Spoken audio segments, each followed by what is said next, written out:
Nagbigay ng babala si Nadia Montenegro sa mga naglalabasang balita tungkol sa kanyang bunsong anak. Matapos kasi ng interview nito kay Julius Babaw, maraming article na ang nagbalita tungkol sa nakaraan nito at ng aktor na si Baron Geisler. Ayon kay Nadia, magdahan-dahan daw ang mga article na nagsusulat ng balita sa kanya at sa kanyang anak dahil wala pa naman daw siyang inilalabas na pangalan at menor de edad pa umano ang kanyang anak.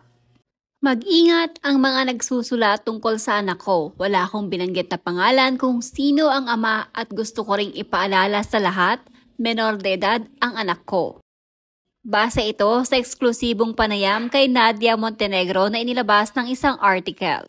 Nagumpisa ang balitang si Baron Geisler ang ama ng anak ni Nadia dahil sa ginawang interview ng aktor na si Baron sa channel ni Audrey Diaz. Matapos nito ay sinegundahan naman ni Fermin. Ngunit base kay Fermin ay nagpaalam umano ito kay Nadia Montenegro